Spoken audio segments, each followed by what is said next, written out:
Hey everyone, and happy Monday. Leticia here. So I wanted to do a little continuation of the videos that I started yesterday at that beautiful cenote where I had the good fortune, of discovering. I was sharing with you guys about my recent insights from my ayahuasca ceremony on Friday night, and essentially what came to mind was that part of how we can get ready for raising our vibration, helping to raise the planetary vibration, is by purifying our bodies, and the main thing being stop eating animal products of all kinds, including eggs. I really got the sense eggs are chicken babies, and we also have interfered with that species, and really we have no right to do so. So it just became so clear to me that, like, for me personally, I was already, like I said, a vegan, except for the honey. And then again, I got the understanding regarding honey. Interestingly enough, I also got a clear sense that I should not be drinking alcohol anymore. And not that I drank a whole lot, but I do enjoy, the occasional glass of wine. Occasional meaning, once or twice a week. But I just got a sense, and it's not the first time in an ayahuasca journey that I get a sense that alcohol does not belong in my life. And alcohol is something that can actually, kind of vibrationally drag me into darkness. And I don't want that for myself. And of course, I wouldn't want it for any of you. And I know many people feel the need to drink alcohol sometimes to relieve uncomfortable feelings. I myself have done it. I think there are better ways of dealing with our uncomfortable feelings. And I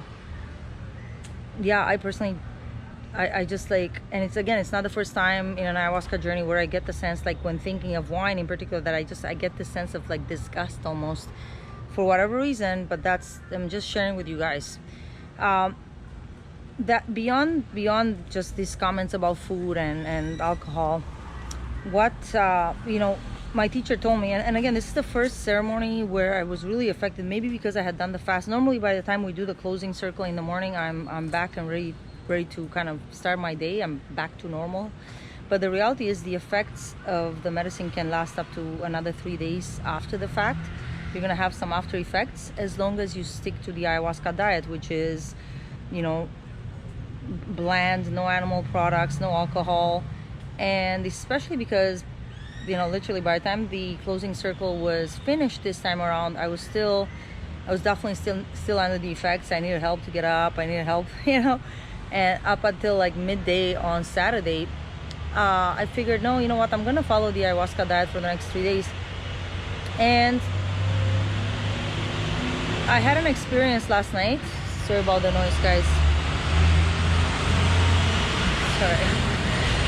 So last night when I was, we're coming back to Playa from that gorgeous, amazing cenote, that beautiful park, cenote park, place in the jungle.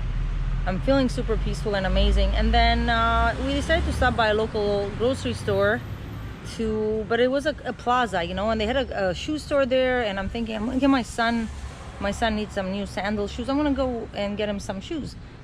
And lo and behold, because of COVID restrictions, they're not allowing children into a lot of these larger big box stores, So of course I was so annoyed, and it's really ironic because literally a year from last night is when I had my hospital incident in Toronto, where myself and my, at the time, 5-year-old son were kicked out from St. Joseph's Hospital in Toronto for my even questioning their mask policy. So now in Quintana Roo, here in Mexico, what they're doing, and listen, I'm grateful to be in Mexico. Things have been far more open and free here than they have been all along in Canada. However, this new rule that a lot of the stores here have implemented, according to official mandates, is that they don't allow minors into stores. So children up until 12, they're not allowed into pretty much any of the big box stores. So I was so mad about this. I was like, I need to speak to a manager right now. You could say I caused the scene, and the same, and so the first security guy sends me to his manager, who was actually working at the next gate. I go and talk to the guy. I say, listen, this is unacceptable. This is discrimination, especially against single parents. Who is a single mother going to leave their child with? You want the child to get kidnapped? Who is she going to leave him without in the street? This is absolutely unacceptable. Blah, blah, blah, blah. Anyway, I mean, I yelled enough at the guy that he's like, ma'am, no problem. We'll make an exception for you. I'm like, I'm not interested. I appreciate that you're willing to do that for me, but this is not just about me. I know that not every mother out there is going to have my kind of mouth. And what about her? And what about her? And I could see parents getting turned away. And there was another mom coming with a little daughter about my son's age, and she's coming by herself with her little daughter to buy groceries. I was like, she needs to buy food for her family. This is unacceptable. And I said, let her in. And sure enough, he let her in. This is Mexico, guys. I know in Canada, maybe they would have called the police on us. They would have, we all know what's been happening in Canada in cases like this, for even people refusing to wear a mask, or actually not even refusing to wear a mask, for exercising their legal exemption to not wear a mask. So anyway, I was so incensed at this incident. My son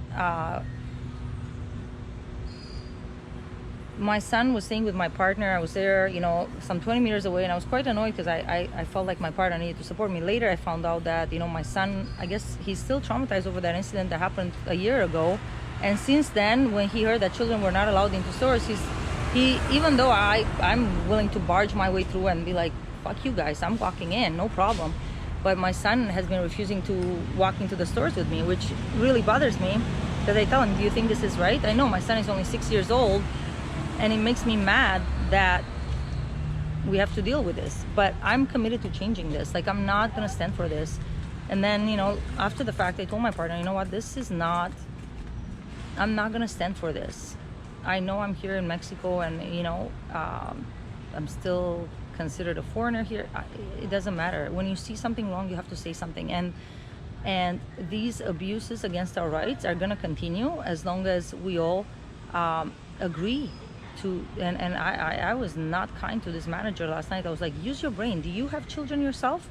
Do you think this is okay? No, I don't think it's okay, but. I was like, no me interesa. I'm not interested in what you have to say. Give me the name and number of your main manager, and like the least he could give me is an email address of, I guess, the company. And by the way, the company, how ironic, this particular company, I'm gonna out them because they should be disgusted with themselves. They're a huge grocery store here in Mexico. It's kind of like competition to Walmart. They're called Chedraui. And how ironic, and my son pointed this out as we were leaving, that their logo is a logo of a family shopping, a family, mom, dad, two little kids doing their shopping. I was like, they should change their fucking logo. This is disgusting that they're basically breaking families apart and not letting in. Even if I show up with my partner, I have to leave my kid out with my partner while I go shopping by myself. Unacceptable. And I'm gonna do whatever the hell I can to change this, because guys, if we do not push back now, you all know what's coming next. You all fucking know what's coming, my friends. I'm sorry to be speaking strong words, but somebody has to say something. So when that mom came in, like, they were gonna turn away this mom, and I stood up for her. I said, no, let her in. She needs to buy food for her family. How dare you not let her in? Let her in. And sure enough, he let her in.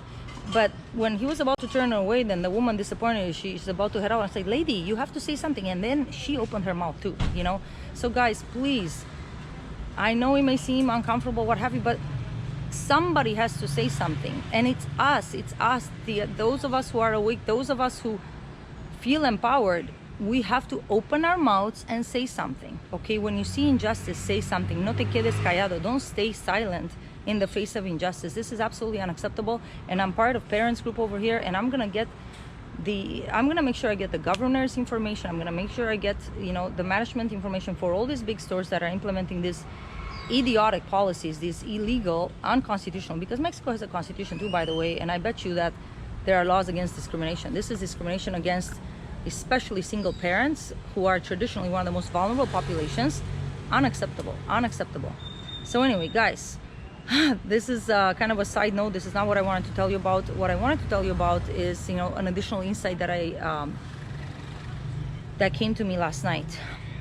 because as mentioned, as I was sharing yesterday, my ayahuasca journey was all about, yeah, you know what, no more meat, no more animal products. We need to purify ourselves. You need to purify your body to reach these higher levels of vibration, to be, yeah, if you want to participate in this ascension process and you want to leave this mess behind, this dense vibrations that we've been living under, we need to purify our bodies. And the additional insight that came to me last night was very interesting, and I'm going to share it with you. Take it or leave it. I feel that it didn't just come from me, so I'm going to share it with you.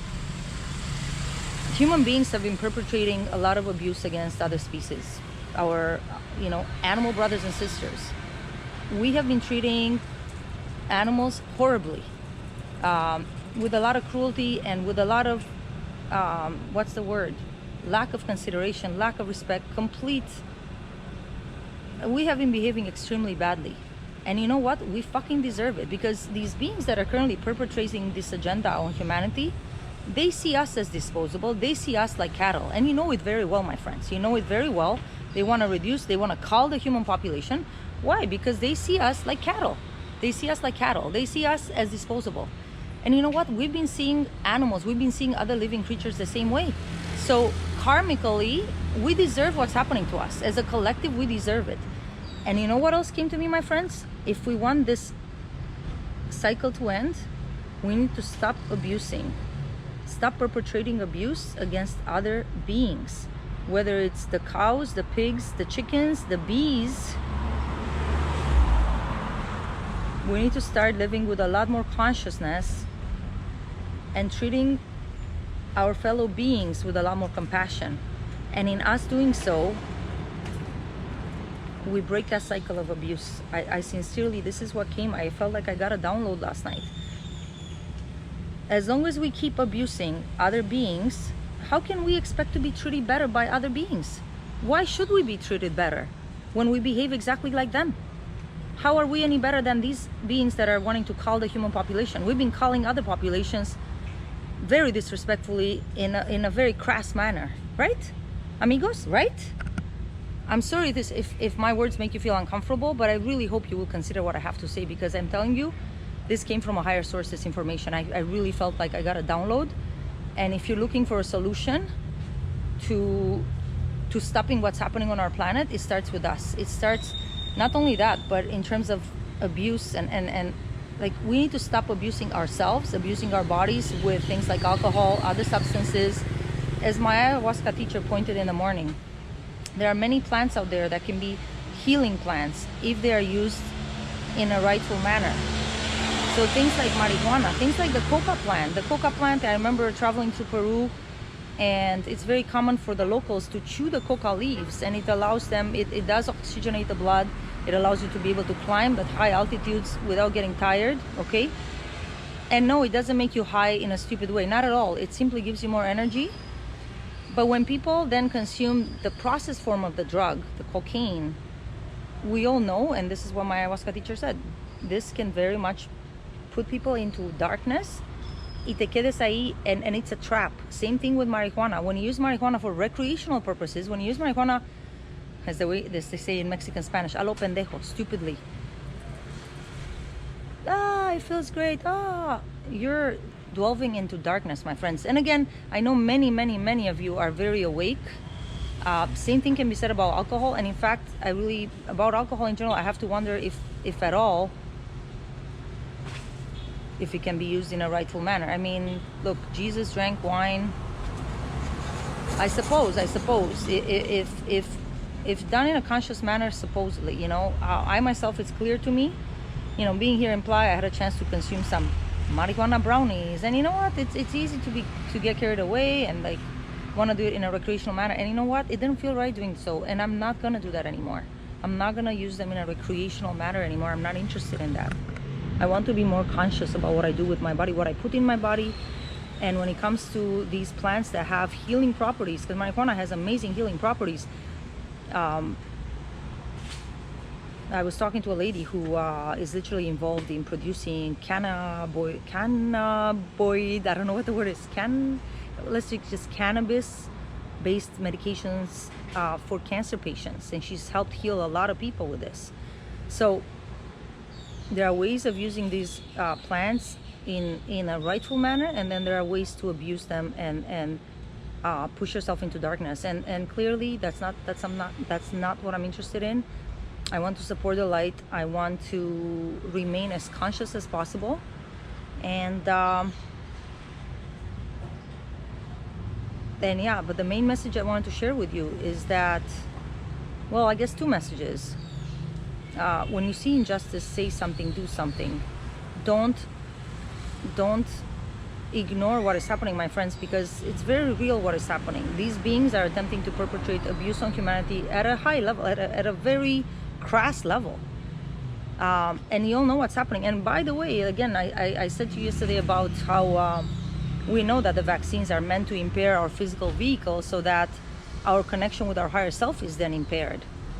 And in fact, potentially our ascension process could be impaired. Obviously, do not allow that to happen to yourself, to any of your loved ones. As much as you can stop it, and you have the power. Each one of us has the power to say something. And then, por favor, please consider what I'm saying about what you put in your body and how you and your family members, your loved ones, have been treating other species, other beings.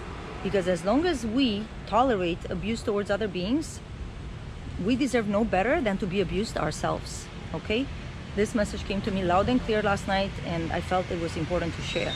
And I literally got the message that if we stop abusing others, then we will stop abusing ourselves and stop abusing others.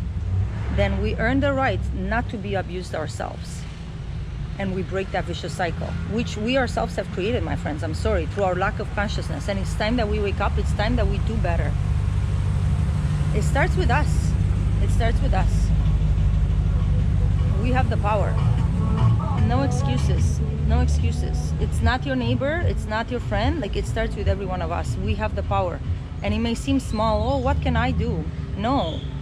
There are millions and billions of eyes out there.